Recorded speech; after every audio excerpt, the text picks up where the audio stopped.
Soft whispers in the air. The stethoscope has been the medical standard for 2 centuries, but listening to a patient's chest relies entirely on the physician's ear, making it an inherently subjective and qualitative practice. There is a severe biological limit to this method. Critical pathological heart sounds occur below the 20 Hz threshold. To the human ear, these diagnostic frequencies are completely subaudible. Acoustic cardiography, or ACG, bypasses human hearing entirely. It captures the heart wall's physical vibrations, translating them directly into a digitized visual data stream. The core mechanism works by synchronizing a standard digital ECG with wavelet-processed acoustic data, isolating specific, low-frequency mechanical vibrations in real time. By digitizing these subaudible frequencies, cardiology shifts from qualitative clinical guessing to the precise quantification of cardiac acoustic biomarkers, or CAPs. This diagram shows a standard ECG waveform synchronized directly above a phonocardiogram. Right here, in early diastole, we isolate the third heart sound, or S3, occurring during the rapid filling phase of the left ventricle. The diagnostic value of this S3 splits sharply by age. In patients under 40, it is a normal physiological finding. In patients over 40, it is pathological. When pathological, an S3 indicates a specific hemodynamic crisis: elevated left ventricular filling pressures, decreased ventricular compliance, and elevated pulmonary capillary wedge pressure. Moving to the presystolic phase, we find the fourth heart sound, or S4. Unlike the S3, an S4 is almost exclusively pathological, acting as a primary indicator of increased left ventricular stiffness.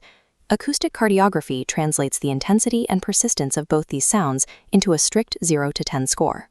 A value of 5.0 or greater confirms the sound is clinically significant, providing an objective metric of ventricular stiffness.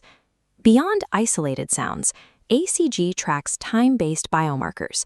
The most critical is Electromechanical Activation Time, or EMAT, which measures the delay between the electrical signal and the physical-mechanical response. This graphic visualizes the exact EMAT interval. It is the precise distance measured from the onset of the Q wave on the ECG down to the closure of the first heart sound, or S1, on the phonocardiogram. These acoustic biomarkers are not static baseline traits. They are sensitive variables that fluctuate instantly as the mechanical state of the heart changes. Under hemodynamic stress, like acute ischemia, S3 and S4 values aggressively escalate. Conversely, if a patient undergoes targeted fluid removal or experiences a vagal response, these amplitudes rapidly retract. Because these biomarkers react immediately to hemodynamic load, they provide clinicians with a real-time, non-invasive window into the mechanical efficiency of the myocardium. When a patient presents to the emergency department with acute dyspnea, confirming or ruling out heart failure is a matter of survival. The standard biochemical test relies on B-type natriuretic peptide, or BNP.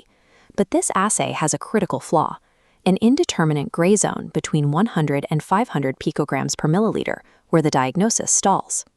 This tree illustrates how ACG breaks the bottleneck.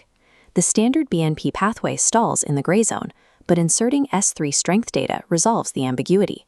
In these cases, S3 detection increases diagnostic sensitivity by 20% and specificity by 25%. Utilizing objective CABs reduces emergency misdiagnosis rates by 32%.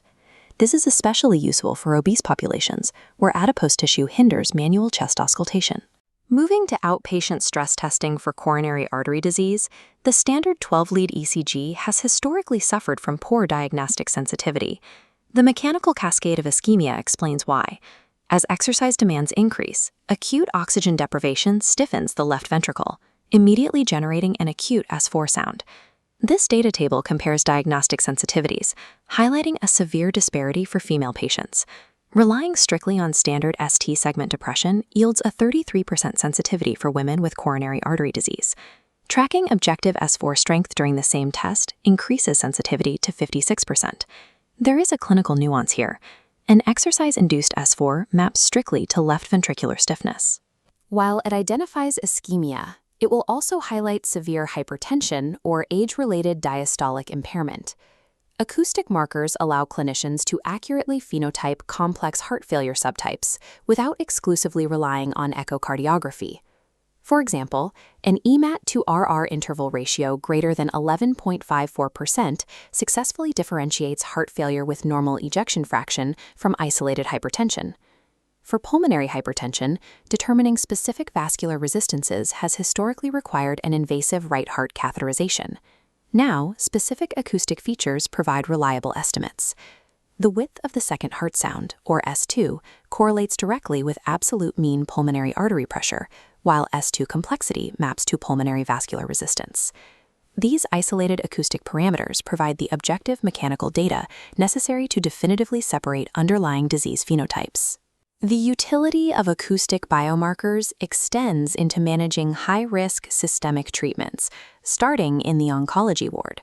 When screening cancer patients for anthracycline-induced cardiotoxicity, measuring a post-therapy EMAT percentage greater than 12.4% serves as a highly accurate early screening tool for left ventricular dysfunction.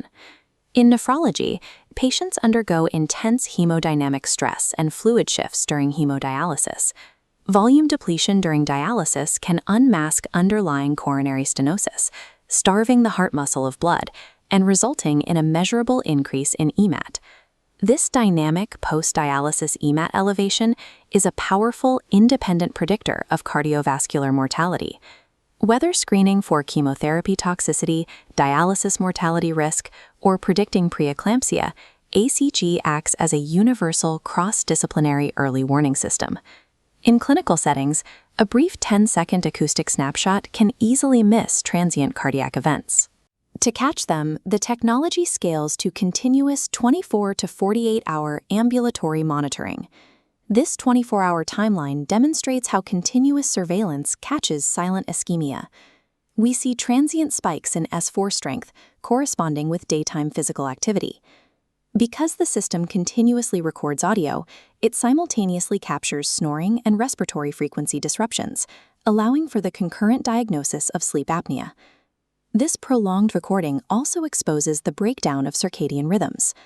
Healthy subjects maintain normal diurnal variations in their heart sounds, but patients with heart failure lose this day-to-night pattern entirely. By tracking these nocturnal acoustic deviations, ambulatory monitoring can detect early nighttime decompensation long before the patient wakes up to feel the symptoms. This capability has evolved into the AudiCor Remote Patient Monitoring, or RPM, system. Using a handheld device and a simple V4 chest sensor, it moves complex heart failure management out of the hospital. Recognizing the potential to prevent readmissions, the FDA granted this technology Breakthrough Device designation. The system enables a guided treatment protocol. Instead of reacting to subjective patient symptoms, clinicians proactively titrate medications to optimize objective biomarkers, targeting a corrected EMAT of less than 15. Acoustic cardiography represents the necessary critical evolution from qualitative human listening to the precise remote quantification of hemodynamics. By reliably measuring intervals like EMAT, we possess a non-invasive surrogate of dp/dt max, establishing a precise marker for the continuous monitoring of left ventricular contractility across the care continuum. We extend our thanks to AudiCor for providing the clinical research publications and the over 80 published peer-reviewed study reports that made this analysis possible.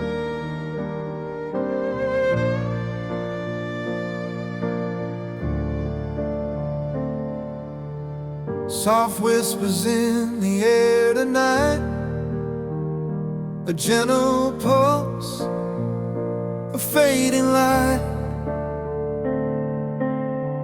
Like rivers weaving through the calm, but the tide is turning fast. A quiet rhythm cannot last. Fluttering heartbeat can't hold still, racing, chasing against my will. Steady one moment, then it breaks. Fluttering heartbeat, the earth shakes. Notes of peace, they start to fray.